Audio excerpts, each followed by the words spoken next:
So there was a time, it was the same time when I thought that I was a heterosexual. I know it's a long, long time ago. And when you then had a crush, it was not like today, you know, that you can look people up and you can look at their pictures. You can send a little text, like a little taste, like, whoo, like a little poke and like not poking on Facebook. I mean, who does that? Jesus, only weirdos do that. Don't do that. I still get poked. Sometimes I go like, somebody poked you. I was like, what? I was like, is this sarcastic? No, it wasn't. No, and you can, you know, do all these things. Back in my day, when you had a crush on somebody, we were like, oh my God. In my case, I was very much in love with Daniel.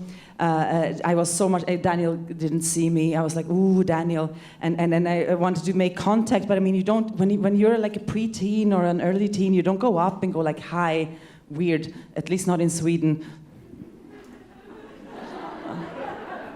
That's how we do it. That's weird when you're 12 years old. So you had to then look him up in the phone book, and then you had to call him, and then you had just one phone in your house. It was the landline. It was the only phone. It was always in the hallway, so that everybody could hear you. I had a big family. Everybody could hear me. So then you had to take that little phone with you into the toilet, and then you were sitting there, and then your mom came, I need to take a shit. And I'm like, I'm trying to call Daniel. She's like, you've been doing it for half an hour. And I'm like, I'm dumb. Because you always do, and then you pressed, I don't know if you remember this, you pressed the numbers, and then you waited with the last one. Do you remember this? You were like, beep, beep, beep, beep, beep, beep, beep.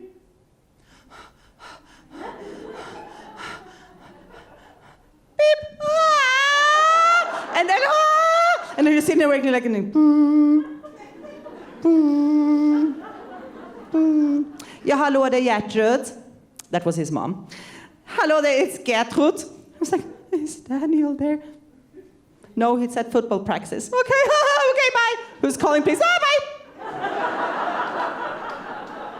And then you don't dare to call for another month because you're like, he's gonna find out. And since you didn't have social media or anything and you were in love, you wanted to see a picture of the person you were in love with, right? And then, like, we had a yearbook, but that took a really long time for it to get there. So when you didn't have the photos and stuff, you draw your love. And I have very many talents. I can do very many things, but drawing is really not one of them. So for like 4 months, I was staring at a potato with freckles.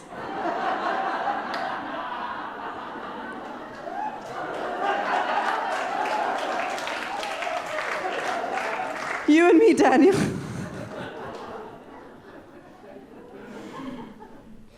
In 1999, I had a 6-month relationship with a, let's call her eccentric, woman in Prague, and we communicated via fax.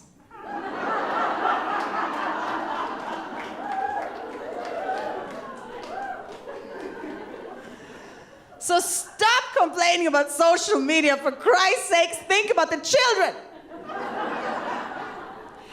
That said, our next performer, I would say that she's an expert in modern love.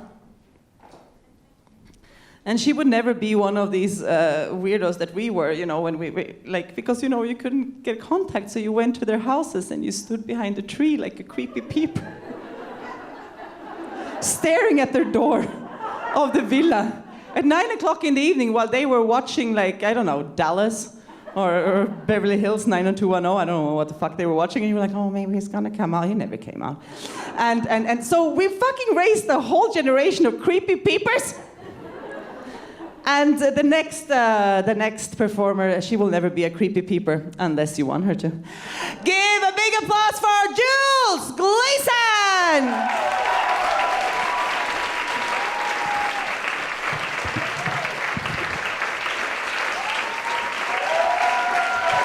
Hello.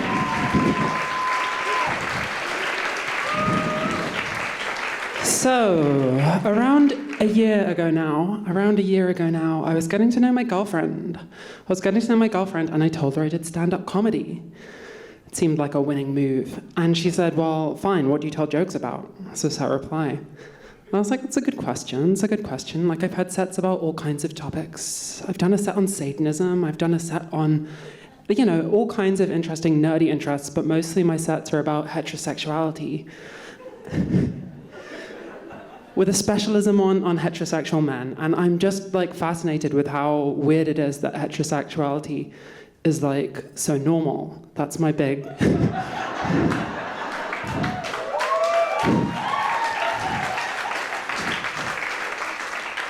I'd say that's my focus. And she said, an easy target.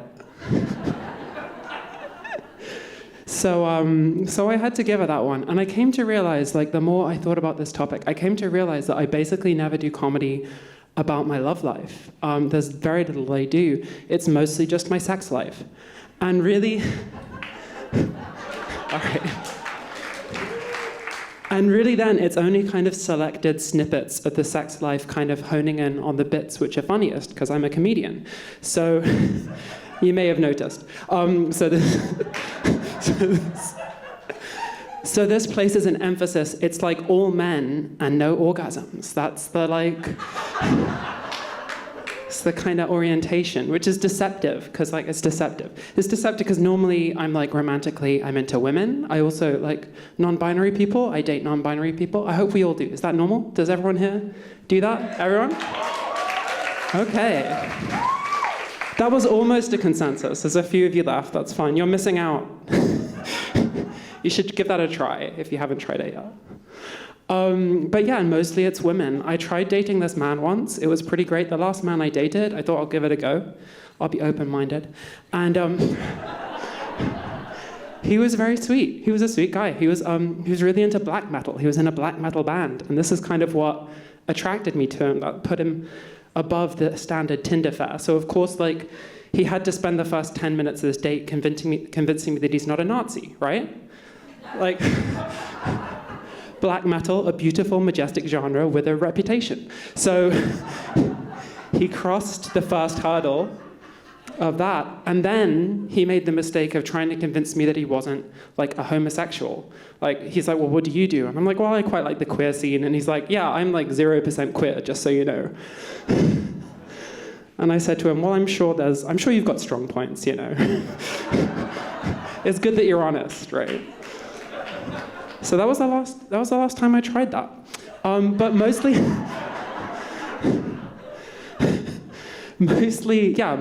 my experiences with men are just they kind of ask to have sex with me, and every once in a while I say yes. So that's kind of that's how I dip my toe into the old heterosexuality. But yeah, mostly I date women, I guess primarily like bisexual women. And I came to think about this. I was like, well, why do they never appear in my comedy sets? And I realized there's this kind of high stakes effect, right? There's probably like three main reasons. It's very like there's this kind of high stakes aspect. And one is that obviously some of them may come to PCCC, which would be very awkward. Like, a man who tries to pick me up on the street, I don't think he's probably going to be in the audience. So, you know, I can kind of talk about them with impunity. Whereas, like, your average Viennese on the scene, bisexual, you know, is a bit more of a risk. That would be awkward. But secondly, it's just a very different style. It's very dark. Like, jokes about, like, interactions with men are kind of, they have this Mr. Bean aspect, you know? These heterosexuals appear as these kind of blundering, oblivious characters. And I guess I'm like the cameraman in this setup. I'm simply observing him falling over and relating it. So, as I did with that poor black metaler. But if we're going to stick with the British comedy, I guess it's more like dating queer women is more like Chris Morris or maybe Black Mirror. You know, it's this kind of like dark, really kind of heavy material, and it's a bit sort of riskier. You sort of get into this territory, you're like, oh, is this really politically correct anymore? I mean, some of you will have dated bisexual women, so you'll know what I'm talking about. Like, I stick to my own kind, and it's just like bisexual women. It's like, you know, like training to be a therapist. It's a bit like that, except, you know, you do it for 7 years and you don't get a lucrative career at the end. kind of the issue. I can tell some people are getting nervous. No, I'm not saying that like bisexual women are crazy. I'm just saying we live in these maddening circumstances. Like, I've said therapy, let's use another career simile. Being a bisexual in the LGBT community, it's kind of like being a sewage worker, right? Like,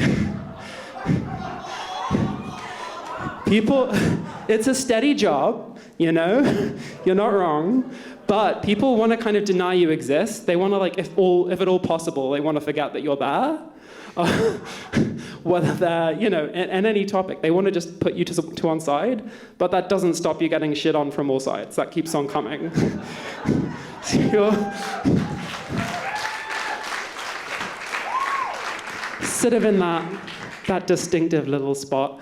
So when you're dating other bisexual women, you have to have this skill called patience. You have to wait, and you have to be like, all right, so it's the first date. Am I going to talk about the abusive ex, or is she going to do that? Like, which one brings that up? Because if we both do it, if we both bring it up, then we'll simultaneously be like weeping in each other's arms, and the waiter's going to have to like do the consoling, and that's not. At that stage, you're kind of vulnerable. There might be a guy on the next table who comes over and is like, oh, you ladies seem sad. How about a threesome? We'll cheer you up, yeah. Let's turn this night around. All right. So that's the kind of issue with the old bisexual and bisexual dating. So like, I guess I got around this by going out with a lesbian, so that's a completely different story, obviously. But what happened there is I guess the issue with the old love life is that really like falling in love with someone, that's the topic of this evening. Falling in love with someone is sort of like the opposite of comedy, I've noticed. Like comedy is very much about observation. So like you bring up saying everyone's familiar with something and then you bring it up and you're like, you know, you bring it up and you put a weird twist on it. Like today I was given this Team HC. Have you seen these guys? Team HC, they're all over the city. And they gave me this flyer of HC Strache. And I looked at his face on this flyer and I was like, you know, everyone knows this guy, right? I'm sure there are lots of fans in the room, right? But I was thinking, how has this guy got 5% of the vote? You know, he's been this successful figure. He's been one of the leading figures in the country, and he hasn't got eyes. Have you noticed this? Have you noticed this? I'm not saying he's blind. He can go to Pakistan and look at a sushi bar and be, this is terrible. You know, he can see things, to be clear. He just hasn't got eyes. They're like these gray, like quarries on an alien landscape. They just suck. You wouldn't see a reflection, you know? You look at his eyes and you're like, it's like this Catholic theology where like hell is the complete absence of the divine. That's like Strache's eyes. You know, there's no God. Just these. And that's it. And now you know what I mean. That's the observation. But falling in love is not like that. Falling in love is a lot more like Injoking. You make jokes which mean like nothing, other than the two of you understand it, or sometimes three. I don't know. There's probably some triads who've shown up together. That's sweet too. But like, however many are in this relationship, you're the only ones who get this in-joke. It's not universal. So you see like a couple walking down the street, you know, they can be any gender, just imagine it. Whatever you want to imagine. And one of them says to the other, oh, you're my sweet little dinosaur. You're my sweet little dinosaur. And the other one says, no, you're my sweet little dinosaur, you know? And if you picture that, your reaction is probably just like, what is this inane crap? Why are they saying this to each other? But when you're one of the dinosaurs, right? When you're the cute little velociraptor, that's another story. Then you're like, argh. You know, that's the moment.